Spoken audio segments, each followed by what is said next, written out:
All right, welcome everybody. Nora, you want to go ahead? Yeah. All right. Well, welcome, dear collard loving friends, to our final session of Collard Week, Collard Happy Hour. I'm Nora Hummel, and I work at Seed Savers Exchange. And on behalf of the Collard Project team, I just want to say it's been a blast hosting these sessions this week.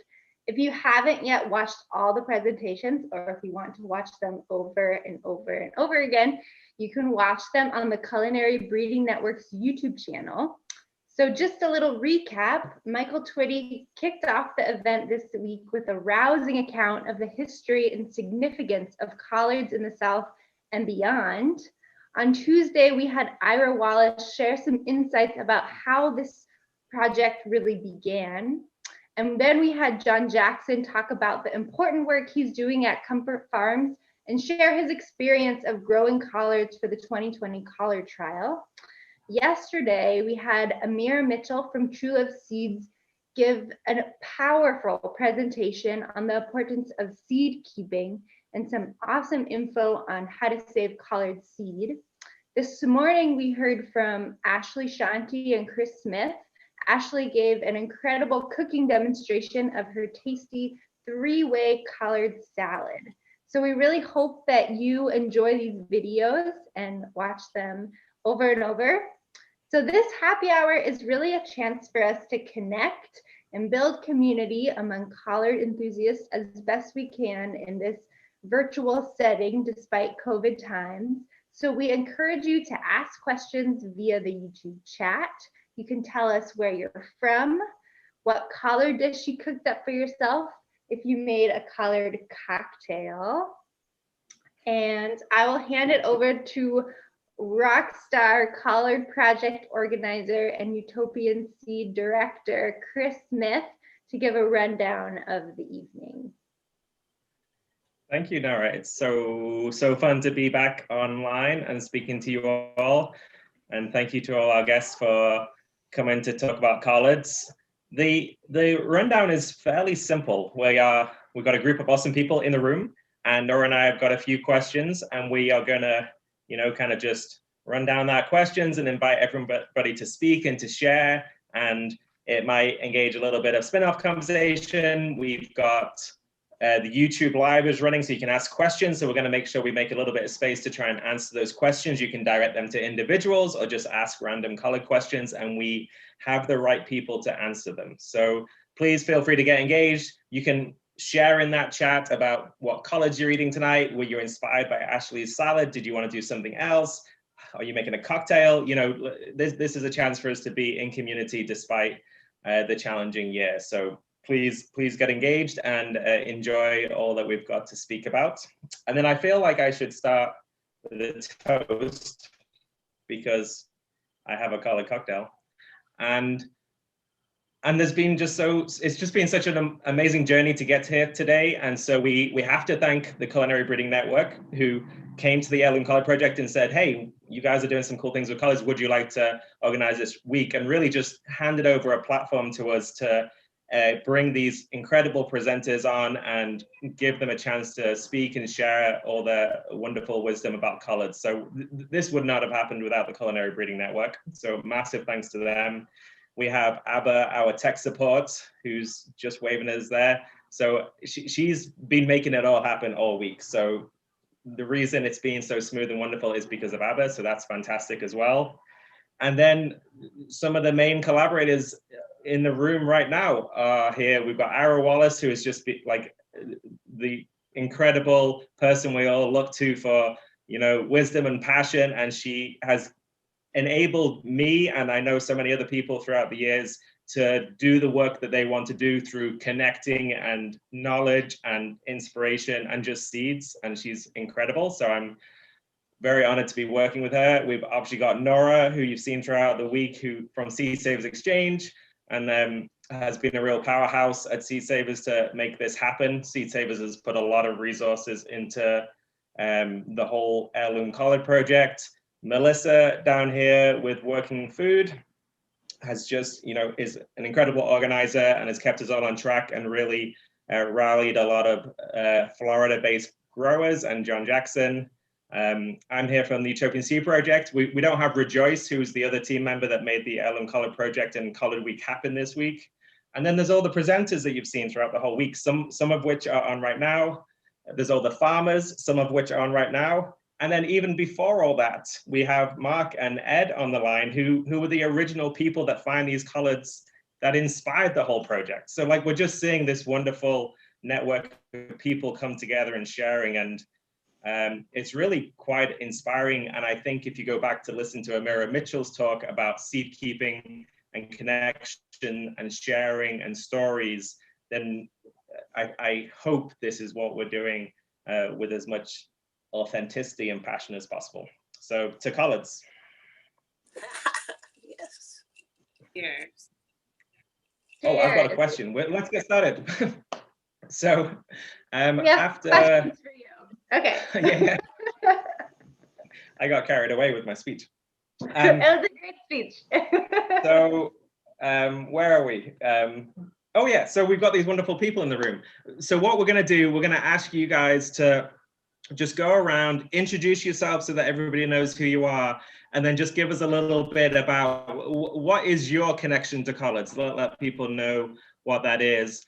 And then I'm gonna pass the baton first to get things rolling, and then if you don't mind passing it to the next person so that we don't have any Zoom confusion, and we'll go around the whole room before getting to the next question. So I think we should start off with Ara Wallace, because she's at the top of the screen and she's awesome. Well, what am I supposed to do? Introduce myself? I'm Ira Wallace. And your connection to collards. Oh my goodness, yes. Well, I'm Ira Wallace with Southern Exposure Seed Exchange, and my connection to collards goes back to my grandmother's garden in Florida, but this current iteration can go to Ed Davis. He, you know, called me when he was, I guess, at the end of working on his book, and just him, and then getting to go and visit Mark Farnham, and there were just a few collards, not like the whole collection there at that time, but then also Mark shared pictures and stories, and Ed shared stories and came to the Heritage Harvest Festival, and I was hooked. I mean, I liked collards before, but by the time I finished with all that, I was loving them, and very committed to bringing that diversity that existed to eaters everywhere, and gardeners and farmers. So it was a wonderful serendipity that brought me together with the intrepid collard guys. I tell you, all academic research should be that good. Okay, who are we gonna get now? Well, maybe Ed can talk since I just started on it. You can come next. So I was mapping gardens. I was interested in the geography of where people were still doing home gardening, which is still down in the United States, way down from where it was. But I was interested particularly in collard gardening. And as I was doing research on that all over North Carolina and starting to get with my co-author John Morgan, we were starting to look elsewhere in the South. It didn't take long in diving into research to bump into the name Dr. Mark Farnham, because he is the genetic expert on brassicas, and so I started asking him questions, and then he said, "Would you like to go in on a plant exploration grant?" Is it called a seed exploration grant or a plant exploration grant, right? With germplasm collection from these isolated, mostly elderly seed savers, and then we. So that's where we ended up finding between all the four of us who were involved in that project, found about 100 land races, and put those into the system. Which Mark, you're the hero there. So I'm a teacher at Emory and Henry College in Virginia, but I wouldn't have gotten near where I got on collards if it weren't for Mark. So I'll pass it to Mark. Well, Ed, you're very kind. The reality is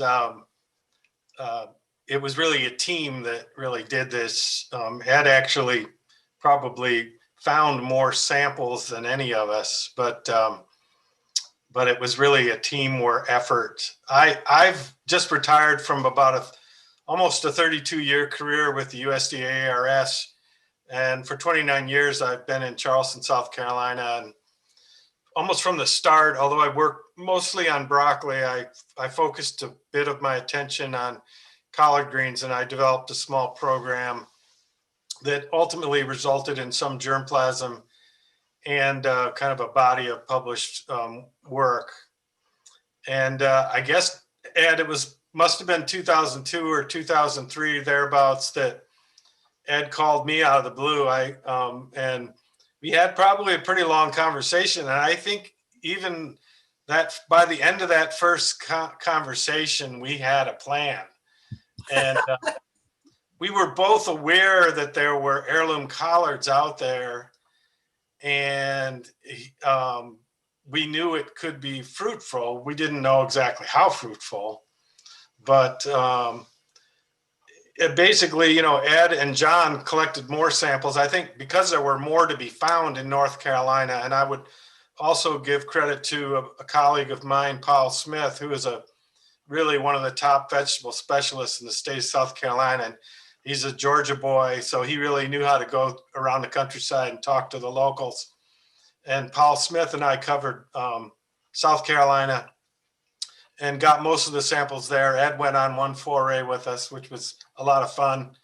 And then Ed made separate forays into Georgia and Mississippi and found some additional samples as well. So that was kind of how that panned out. And I made sure that we got all the samples into the USDA germplasm bank. And that was really they deserve a lot of credit too, because that is the original source, I assume, Ira, of a lot of what you work with. And yeah, we want to continue to encourage that group for sure to maintain that material.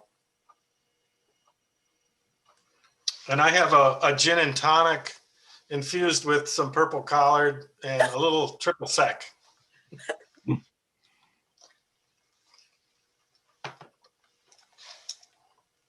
And I'll pass it to Nicholas. Great. Well, it's such an honor to be here, and it's good transition because, yeah, I'm Nicholas Angelbert. I'm from France originally. I was a brassica breeder in the past. I also did my PhD in Colorado State, where I believe most of the USDA germplasm is maybe hosted, or a lot of germplasm. And I did my PhD on brassica, and so it's kind of an indirect relationship to collards, who started 12 years ago. And I was evaluating a lot of brassica from Juncia, Carinata, Camelina for drought adaptation. And and then become a brassica breeder. And just this year is really my truly first experience with colors, with flavor, thanks to Nora and Seed Saver and Rejoice, who invited me in this experience. And now, yeah, I'm the co-founder of Seedlings, the platform that is helping the trial this year. So yeah, it's such a wonderful project. And yeah, I will pass the baton to Melanie. Thank you. I'm so excited to be here with all of you. I am a farmer. I'm located in Washington State. And so I had the honor to be one of the participants to grow out all 20 different varieties. And this was such an amazing opportunity for me because I remember collards when I was a kid, and they did not come out of the ground, they came out of a can. And I remember growing up with Glory collard greens, and that was my first experience with collard greens. And I remember moving out to Washington State. My family and I grew up in Ohio, and we moved to Washington when I was about 15, and not being able to find them here. And so it wasn't until again in 2016 when I started farming and I was able to actually grow them again with my own hands. And so we grew out about 3 different varieties here in Washington that we sold to chefs across Seattle. And I had no idea that there were other varieties. And I remember we grew the Green Glaze, Champion, as well as the Old Tiny Blue. And so being a part of this project to be able to see just the diversity of all the different types of collards just really expanded my horizon of what a collard could be and taste like. And so I'm just so honored to be here with all of you. And I can't wait to be able to share some of these varieties with my family and friends and chefs as well, because I'm also a culinary major. And so I love food. So I'll pass it on to Ashley. Hi, thank you, Melanie. Good to be here with everyone this evening. So collards, I'm Ashley, first of all. I'm Ashley Shanti. I am a chef based in Asheville, North Carolina. So it's really cool to kind of be amongst growers and hear different side of what you all think about how collards work in the world. For me, collards are incredibly nostalgic. I feel like I was probably stripping collards before I learned to walk. The women in my family, I've come from a family that is largely Southern, and the matriarchs in my family were often in the kitchen cooking. The kitchen was a spot where we all congregated, and I feel like there was almost always either a pot of collards stewing or an aunt or grandmother stripping collards to put up, whether that was hanging them as breeches or chopping them to freeze.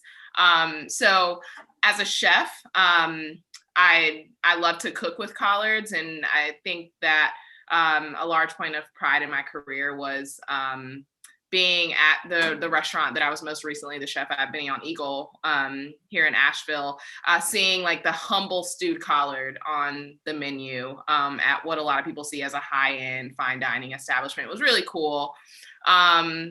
So yeah, I mean, I think more recently I'm interested in new, different, non-traditional ways to utilize collards, whether that be lacto-fermenting the stems, collard kimchi, anything like that. So like I said, it's really neat to kind of hear different perspectives and all this really cool insight. So cheers. I'm like keeping it purist. I'm just having a shot of pot liquor. So cheers, everyone.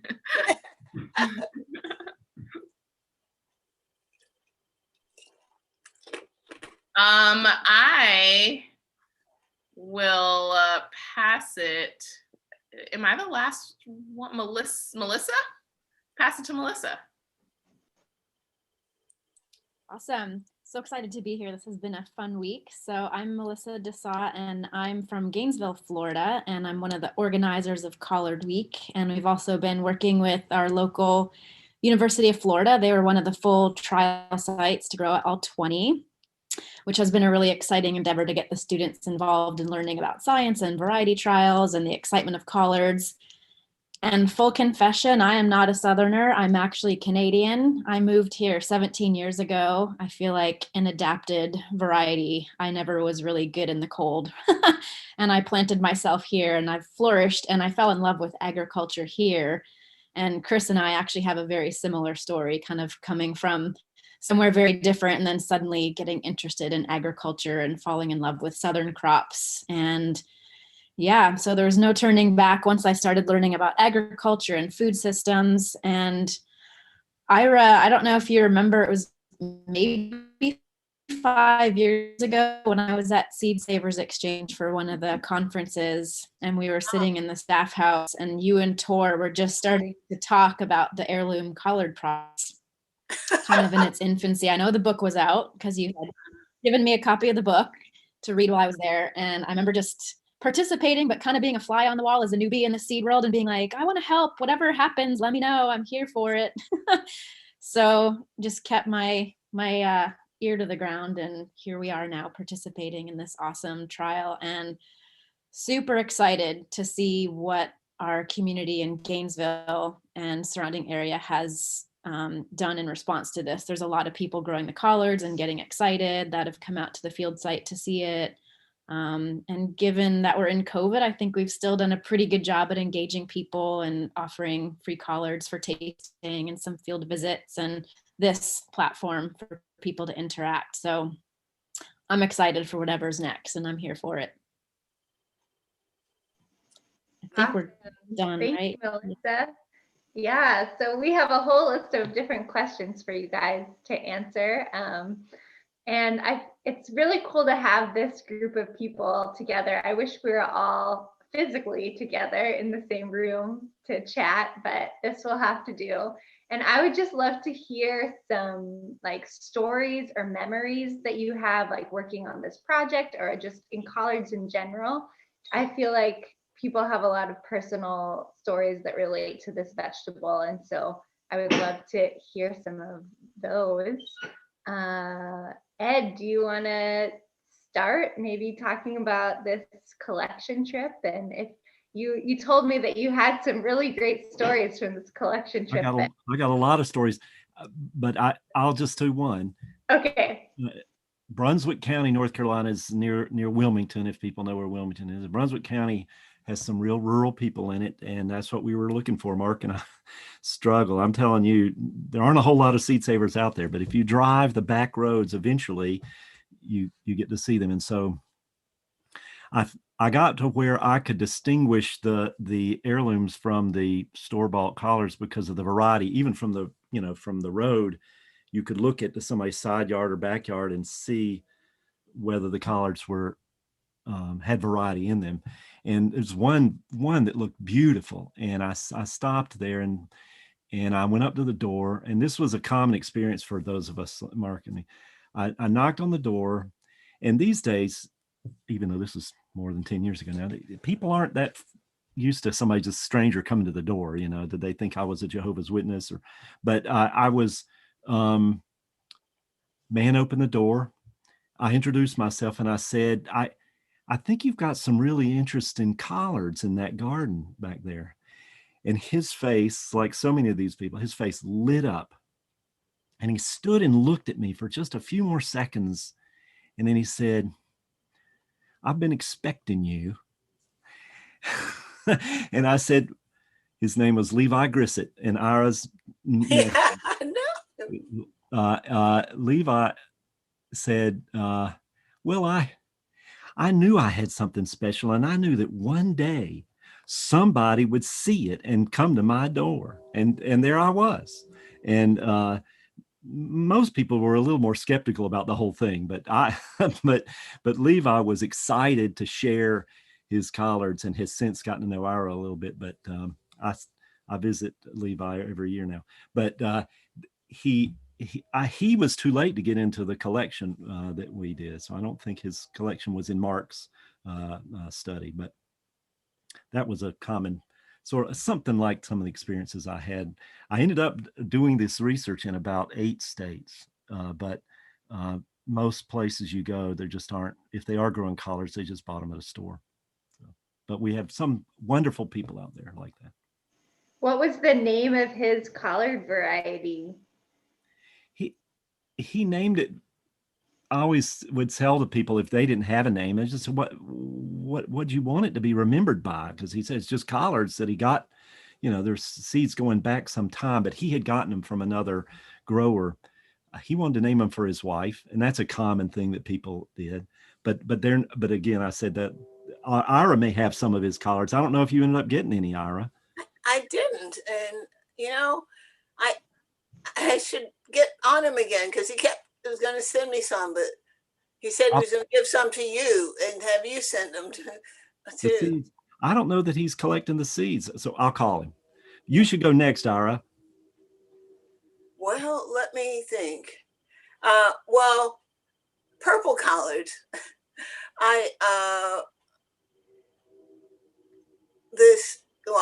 When we got involved in getting, Tor and all the folks at Seed Savers, when that whole selection of collards came the first time, and we planted that purple one, and I made a flower bouquet and took it to a Southern Sod conference, and all these people came up who were from Alabama and stuff, telling me about theirs and their moms, and I got 2 or 3 different, 4 different ones just from having that. And I had never, before we came into this collection, knew there was such a thing as a purple collard. And it seems like, especially in Alabama, that along the coast, that it is like what they call the real old-timey collard. Was that Nancy Malone purple collard? That's one. And oh man, what's the name of that teaching program they have in Birmingham? I can't think of it. They had a bunch of Nancy Malone wheat collards there. When I went to visit with them, I was like, oh my goodness. Yeah, I guess the thing is, when you put all the purple ones together, they're similar but different. Some are much more all purple, and some are, more variegated, and it's really something, and the height varies. Like some of them tend to be a little shorter than other kinds of collards. Oh man.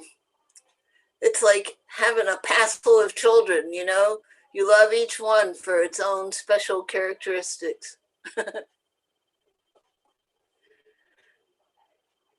So where are we is somebody giving us some questions, or what are we doing here? The question is sharing stories or memories of collards. Okay. Great. So Ashley, do you want to go next? Sure. I don't know if I have a particular story or anything like that. Like I said, collards have always been a constant in my life, and I don't think that they were incredibly special to me until I left home and started to kind of get homesick and miss the taste of home. So as an adult, they definitely became more special to me. And as a chef, I think that a lot of good chefs anyway desired that connectivity to our food and the food that we serve. And, we want to know more about it, whether that is, its growing conditions or, what variety we're utilizing, whatever it may be. And it was really great to meet Chris. I can remember him. Working in a restaurant before the restaurant opens, you often get people stopping by with questions or, asks of different forms. So, I remember seeing Chris, and I immediately remember thinking that he was definitely a farmer. And he asked, or no, he told me that he was growing, all these different collards, and he said that he was growing 21 varieties. And I remember being incredibly busy that day and stopping in my tracks because I had no idea that that was even possible, because I didn't know that there were so many varieties of collards and hadn't even really explored what collard variety I'd been using. This is a vegetable that I've been cooking my entire life. And I'm just really thankful for the experiences that I've had with Utopian Seed Project, because it really has opened my mind and changed the lens in how I view just this simple ingredient that I've utilized for so long. So yeah, I mean, from a chef perspective, it is very, very cool. And I often think to myself that that collards, I would hope would be like the new heirloom tomato. People like fan so hard over like these different tomato varieties, and I still don't think that people understand how diverse collards are. So I feel really thankful to kind of be a part of all these trials. So yeah. So we just have Sarah Ross joining us. Thank you so much for joining us, Sarah. Do you want to just give a little introduction of who you are, how you're involved with the Heirloom Collard Project, and what your connection is to collards? Thank you so much for being here. I think you're muted, Sarah. There we go. Okay, so I just had carpal tunnel surgery yesterday, so sorry. I'm still a little kind of whacked out about that. So glad you're here. Thank you for being here despite your surgery. That's incredible. Thank you, Chris, for reminding me, because it was on my calendar, but I'm on sick leave, so I'm not following my calendar. I'm so thrilled this is happening. Thank you, everybody for being part of this. I think this is the most exciting thing with heirloom vegetables we could possibly be doing, because collards are the most undersung, underappreciated. We need to elevate these. If you can elevate collards, we can elevate everything we need to do. So this is righteous. I'm so behind this that I think this is perhaps the most important heirloom variety for us to pull out into the public. So I'm thrilled about that. I'm currently growing 37 different varieties of collards. I do tastings for chefs in my area. They're thrilled about this. What I want to do is I want to have all the chefs stop by spinach from California and have 3 different varieties of collards on their menu. One for a salad, one for a soup, one for a long cooked pork shoulder. I think that it is absolutely ridiculous that we have to have produce coming in from 3,000 miles away instead of what we can produce here locally in the Southeast. So I think that we can empower chefs to choose the single variety or the multiple single varieties of collards they want to create amazing recipes, whether they're raw, soup, fried, simmered, to be able to set the South aside as a place of culinary innovation. Thank you so much, Sarah, for that. Thank you for joining us. So Sarah also has been doing some seed regeneration for this project since it started. So she's been growing out some of the varieties that Ira and Seed Savers Exchange requested initially. So she's been doing seed increases for those varieties. So that's been a key part of this project, and we're really thankful for her partnership in that. So thank you, Sarah. Can I say one more thing? Yeah. Okay, so the biggest part of why I'm doing tastings for chefs is because they don't know what to ask for. They don't know what to tell farmers they want until they try them and they taste them. So I'm inviting chefs, at 120 chefs and farmers, to do this tasting last time with 37 varieties of collards. And the chefs then say, oh my goodness, I want this variety for this raw recipe for a salad. I want this for soup. I want this for fried. I want this for stewed.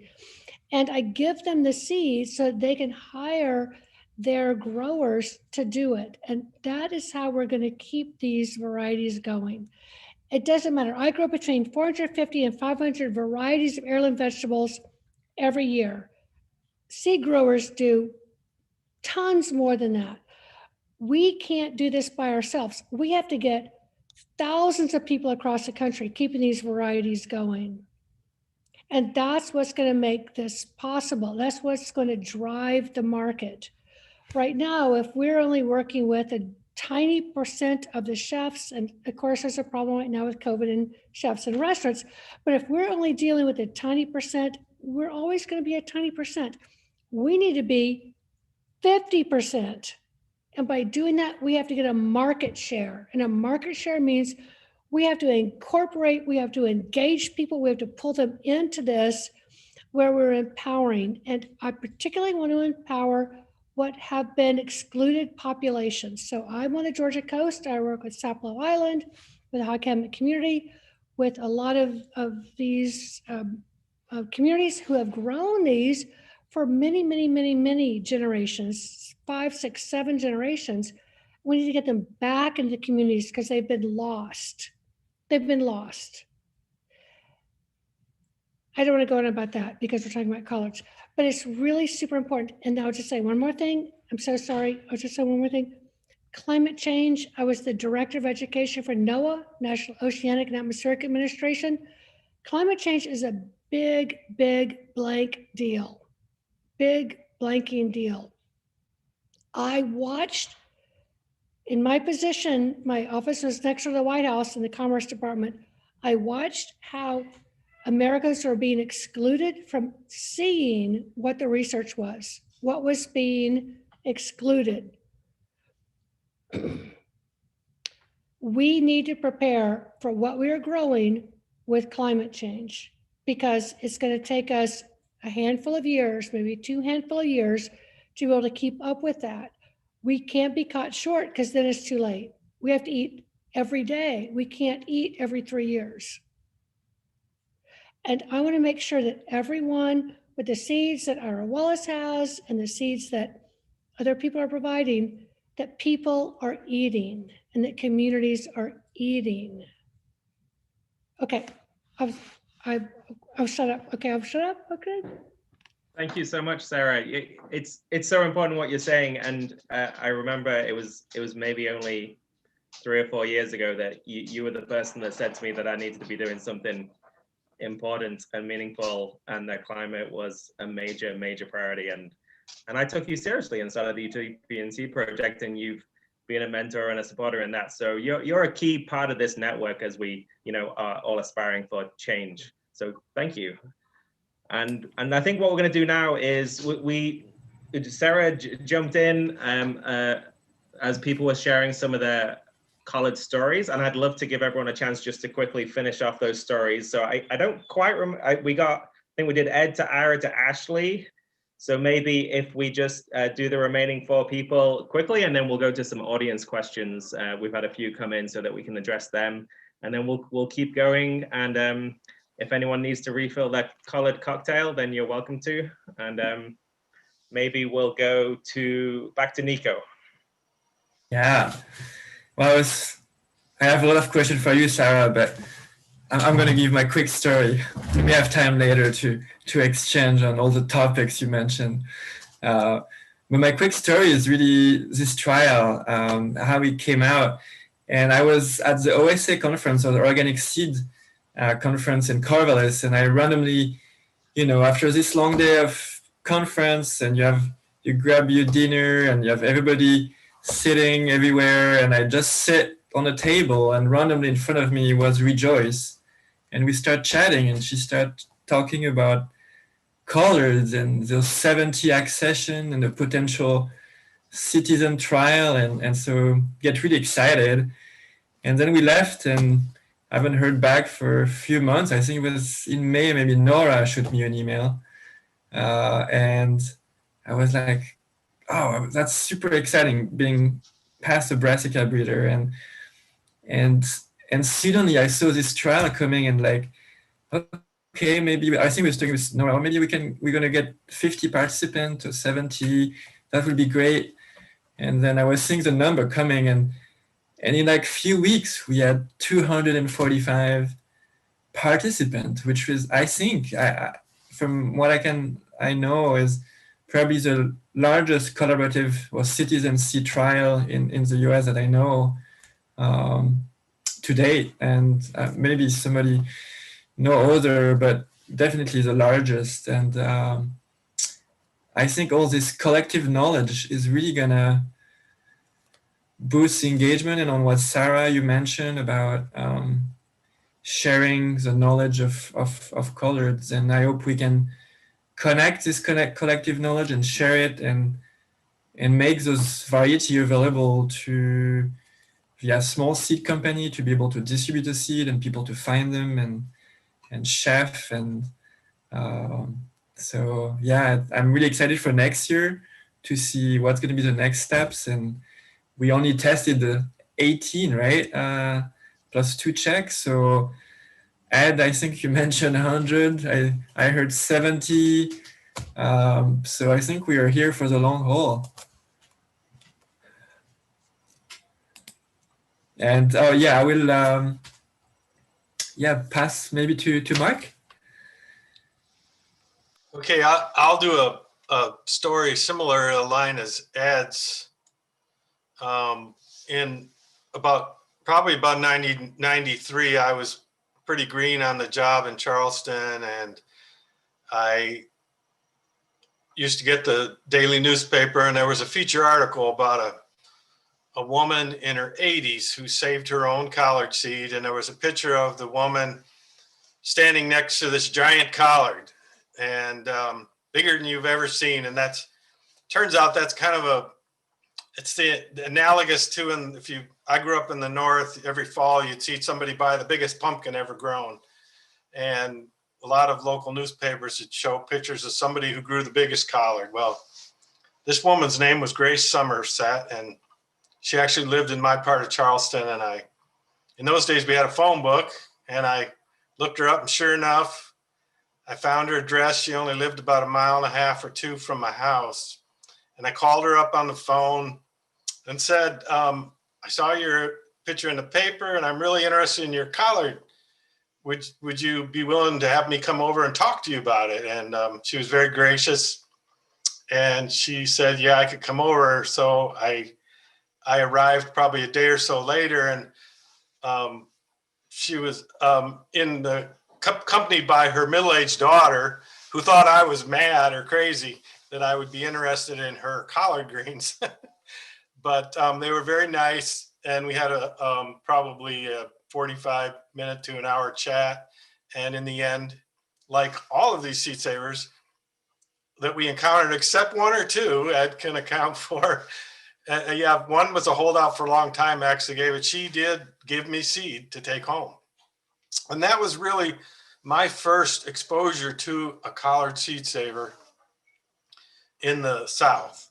And it really opened my eyes then to the fact that there were probably more out there. And soon after that, I found a couple more. And then, when Ed called me, I knew this could be potentially fruitful. So, but I think what's important about this, and I use that collard for quite a few years.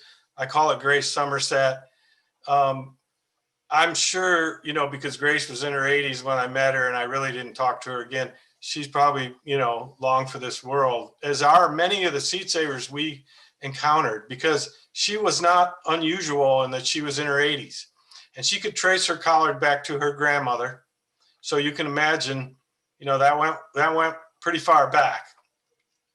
And I think when you grow these out, and I know a lot of them have names attached to them, it's really important to think about, we have the opportunity now to save this material that these mostly elderly people kept going forward. And in many cases, we also know that there wasn't anybody else to take over for them. So this is a real opportunity to move these heirlooms forward. And I'm amazed and flabbergasted and happy that you all are interested in these. because we never, I don't think we ever imagined it would garner this level of interest, but it's very pleasing, and I'm all in, and I'd like to help in any way I can to assist as this moves forward. And I got more time because I'm retired now, so that's my story. Thank you so much, Mark. I think Melanie, you're next. Have you shared a story yet? No, not yet. So I guess my favorite collard food memory, first I just want to clarify too that although I mentioned that I grew up with canned collard greens, that was mostly for convenience, but we also had like store-bought fresh collard greens as well. So my family just wanted to make sure I clarified that. But I remember I mentioned like I'm a culinary major, and I remember one year I went to New York to cook Thanksgiving dinner for my twin sister and my cousin who were living in New York at the time. And then I went to Ohio, where my father lives. And my father had recently remarried, and he had some young children at the time. And I remember my sister, who was probably about 3 or 4 at that time, had never had collard greens. And so I remember, making these collard greens and asking my dad, I was like, have she ever had collards? And he was like, no, I don't think so. And so she took one bite and she goes, this is really good. And then she proceeds to like shovel them into her mouth and just consume the entire bowl of collard greens. And I just had never seen like a 3 or 4-year-old eat something that passionately. And, at that moment, my dad and I shared a moment and looked at each other and were like, well, I guess she likes them. And so it was just really a memory that stuck with me over the years. And, hopefully when she gets older, or as she gets older, I can share that memory with her and just like hopefully one year I'll be able to bring her out to the collards and show her, all these different varieties and be like, do you remember when you were like 4 and you did this? So that is probably one of my favorite collard memories. I mean, like I have so many of them. Definitely something that my family and I enjoy cooking together. And I think for me, one of the things that I'm still working on is trying to perfect my mom's recipe. Collards are cooked in so many different ways from different regions and whatnot. And so to be able to have like your mom's recipe, like you can have the recipe, but you gotta like get it right. And I have not quite gotten it right yet. So one day. Thank you so much, Melanie, for sharing.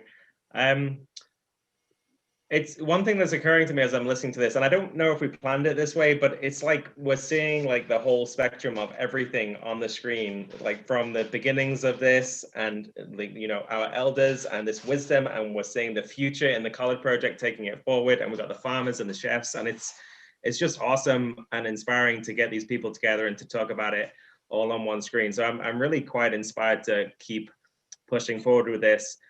We've got a couple of audience questions come in that I'd love to ask, and we have a few more questions for you guys as well. And obviously we knew we'd run out of time because you guys are all incredible.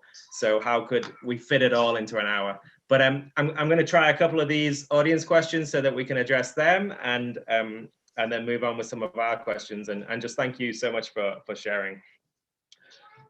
This one's kind of Melanie focused. I think we've got a few Washington State growers or people interested in growing. So I'm gonna put a few questions in one that you can kind of try and answer briefly. One is just like maybe if you could share your experience of growing collards in Washington. Like, is it easy? How's the rainfall affect it? That kind of thing. Just I think people are inspired to try growing collards themselves in your area. And then I know you shared this on Tuesday in the collard trial video, but could you just like recap your top 3 varieties? Yes. So I've been growing collards in Washington State since 2016 when I started farming. And I think similarly to kale, collards grow very, very well in the Pacific North region. The rainfall has not really affected them. And what's great is that this region is the perfect region to overwinter collards. We do have a few light frosty nights, And I will say that this is definitely specific to Western Washington. I know Eastern Washington gets cooler temperatures and snow. So I'm going to focus more on the Western Washington, which is where I'm located. You know, just like in summertime, we've had a few drought years or extremely dry. And again, it's going to depend on your soil type. I have a very standing loam soil, so that does require a lot more irrigation early on when the plants are getting established. I have noticed that they are in the summertime subject to a lot of different pests, from flea beetles to even aphids. So one of the things that I did particularly like about this trial is growing them in the fall, late fall. So they didn't really get those pest pressure that you usually see when these crops are grown in the summer. So I will say that if you do want to grow collards, growing this as a late summer crop, this is like the perfect crop. And then what's even better is you irrigate it early on. And then as like winter comes, I actually for a month went to Colorado to visit my twin sister, and I didn't have to worry about irrigation during that time because we have the rainfall as the later season comes on. So the rain is actually your friend when it comes to growing collards, and then we'll have some light frost, which really sweetens the intensity of the crop.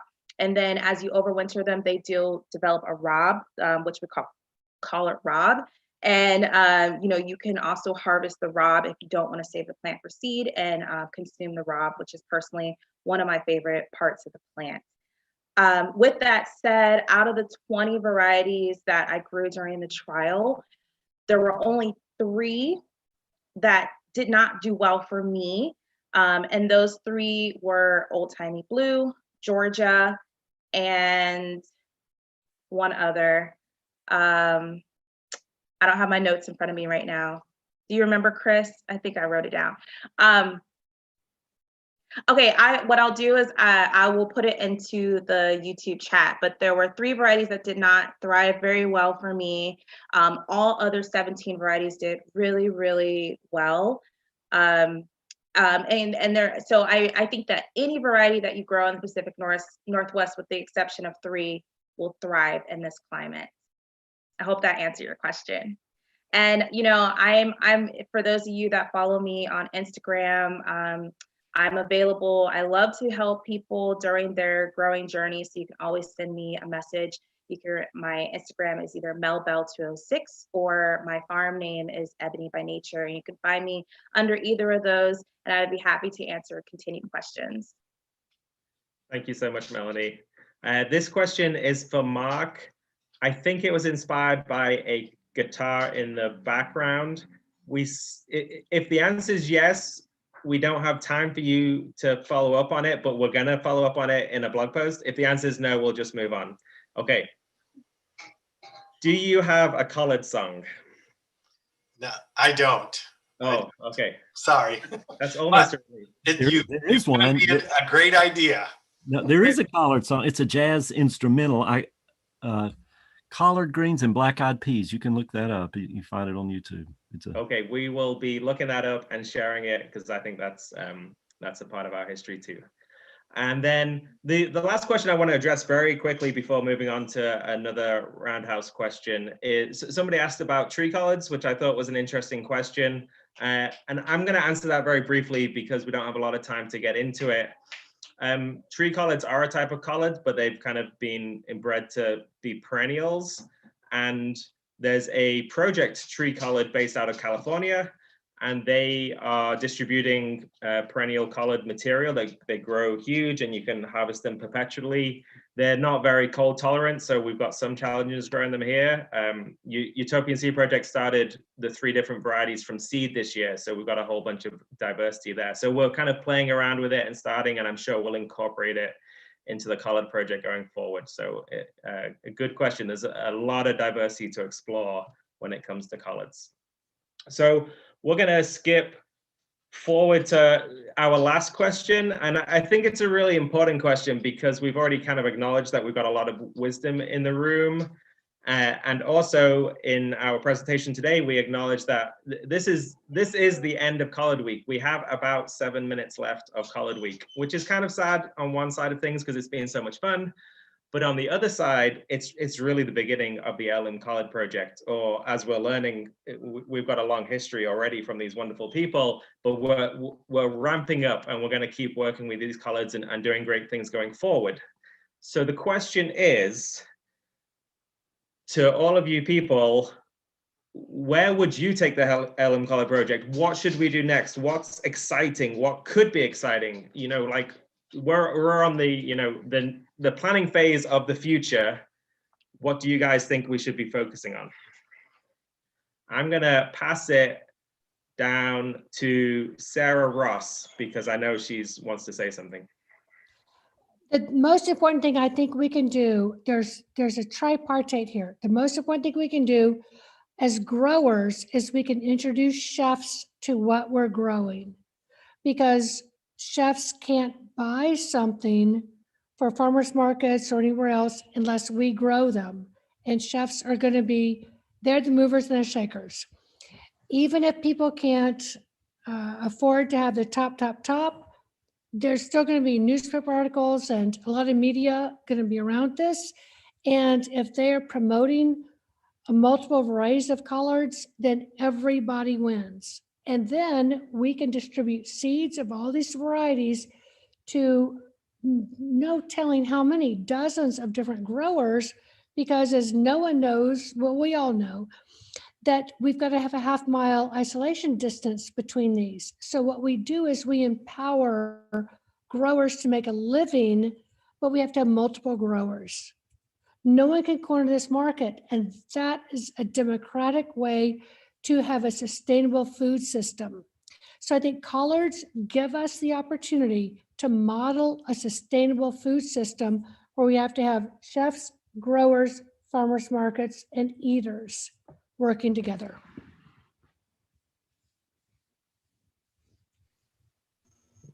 Thank you, Sarah. I will pass it straight above you on my screen, at least, to Ashley.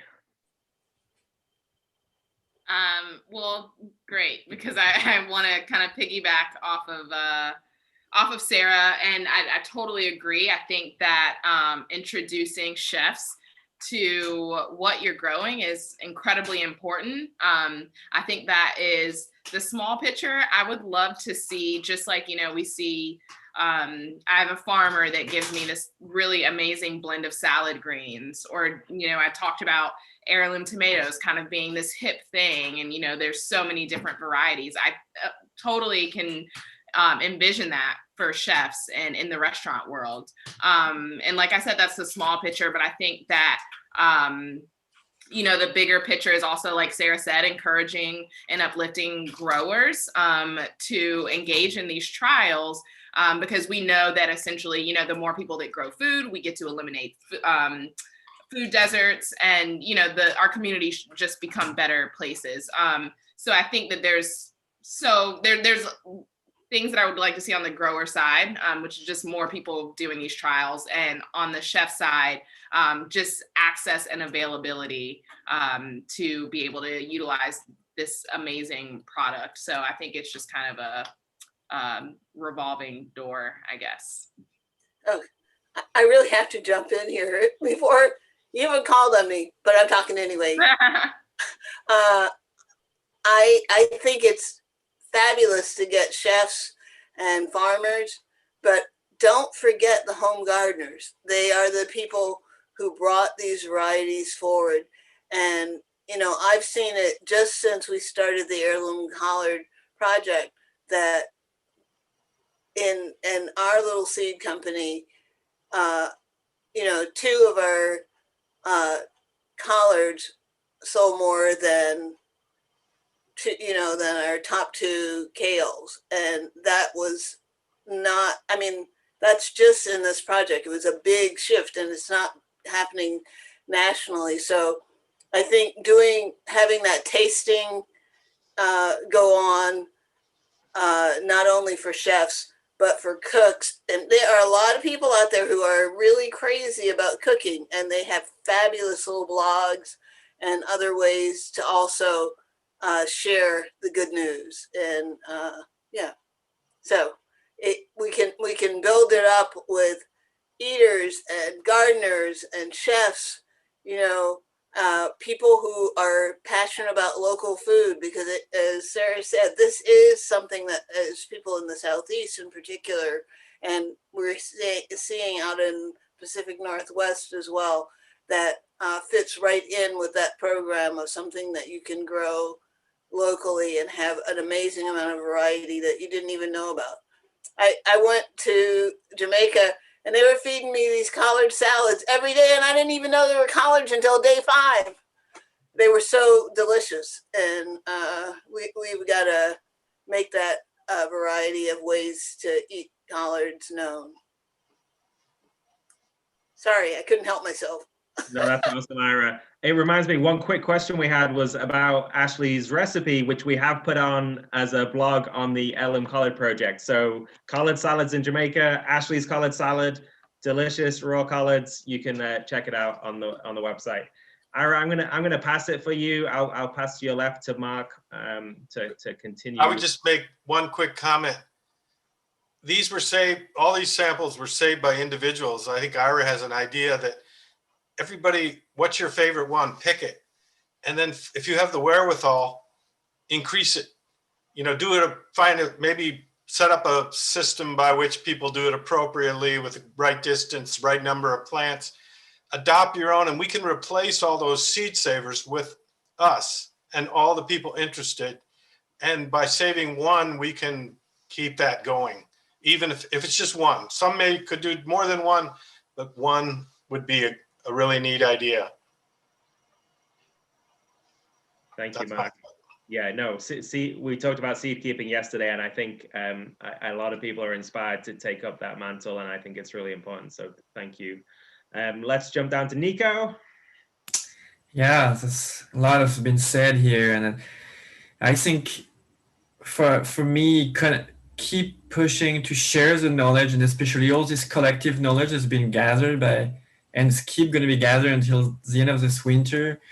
And with Seedlinked, our mission, I think, really to share to everyone with, as we're going to launch our search, people will really be able to see this collective knowledge. And I think when you start to know, you really start to love, and then you start to plant. And so, yeah, I'm really excited to share all this knowledge via our project. So, yeah. Thank you, Nico. I'm gonna be passing it around since I've jumped into that role. But Seedlinked has been an incredible partner and a really powerful resource to take this information and sharing and growing to the next level. So thank you, Nico, for being a part of this. Let's jump down to Mel. Oh, there's 2 Mels. Melissa Dessar.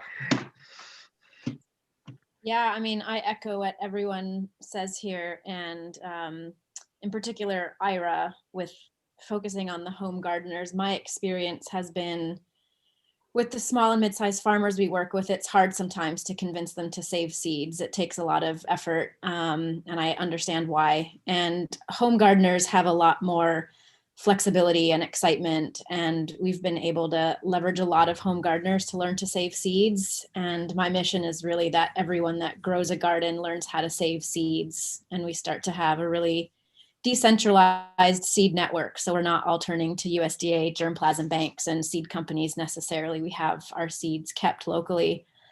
And a personal agenda of mine, being one of the further south growers, with our winters getting warmer and warmer, you know, we haven't had this benefit y'all talk about of, ooh, they get so sweet when it gets cold. I mean, it's a little colder this winter, but the collards were really kind of mediocre early in the season, except for a few.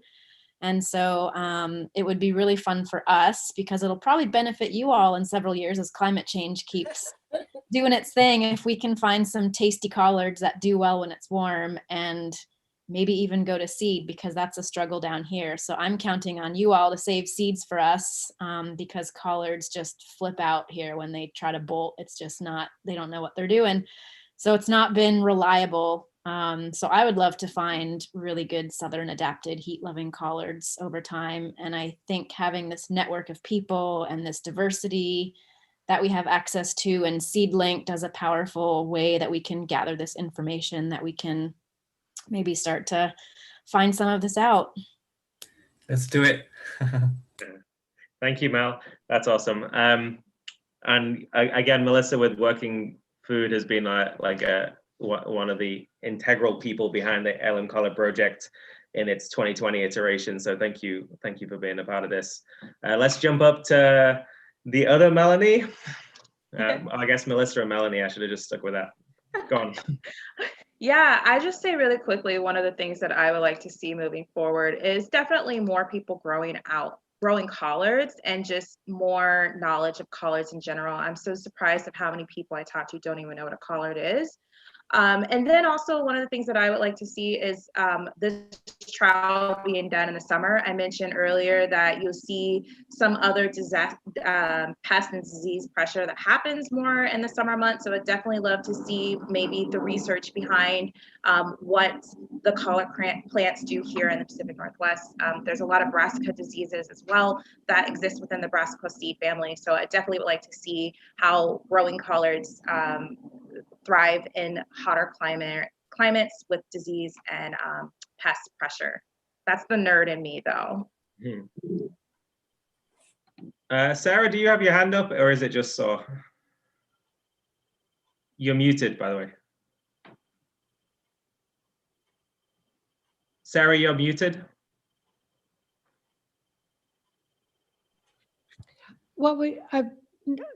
It's the injury. I'm supposed to keep this elevated, and I forgot because I was so enthralled by what everyone was saying to not raise my hand.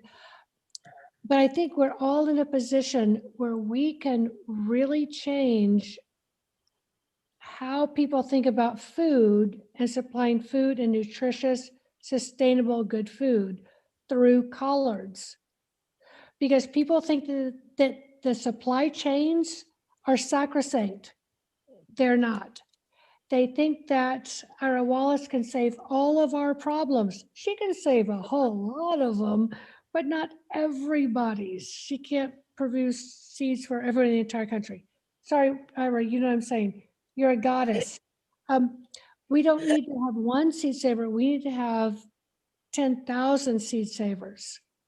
And collards are really the poster child for this because we need a half-mile isolation distance.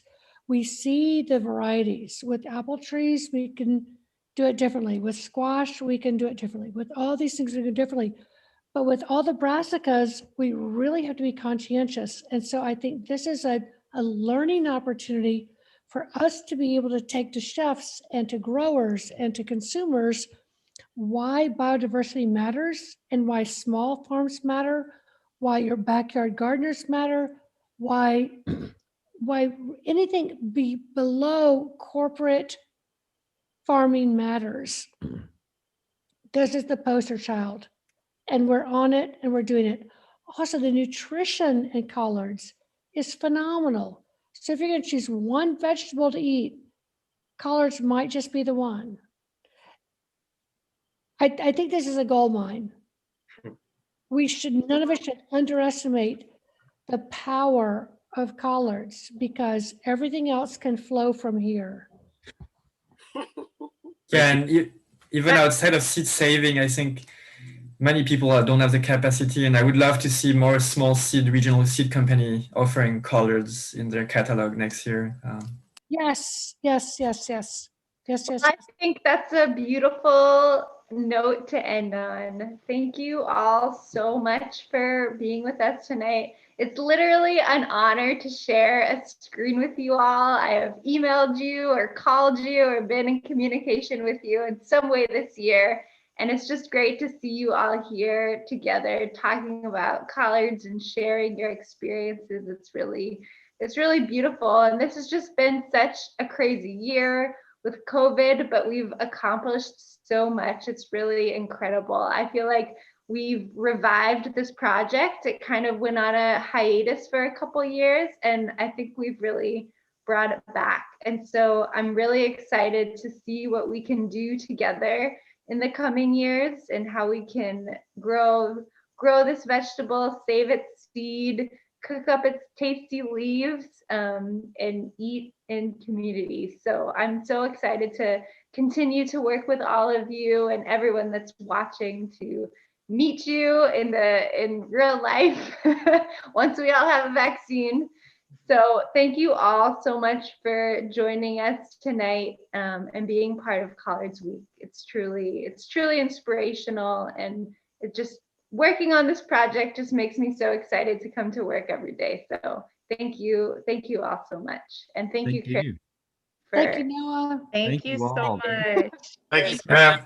Thanks, guys. Thanks, everyone. Good to Bye. One final plug for Ed, because he wrote this great book, Here's the book. which in many ways kickstarted a lot of these things. And I know Mark did a lot of stuff at the beginning as well. But yeah, Collards by Ed Davis and John Morgan. So yeah, thank you all so much. We're gonna close it down now, but again, the Heirloom Collard Project is not over. We have a website, we have Instagram, we have a Facebook group, and we have a lot of collards to grow and enjoy and eat and share and seed keep and all of the above. Good night. Bye. Bye. Everybody, good night. Everyone. Nice to meet you. Nice to meet you. Melissa, stay on. Melissa and Ira, stay on. Okay. I almost clicked leave. Somebody needs to press close on the top YouTube. I realize I'm not the host.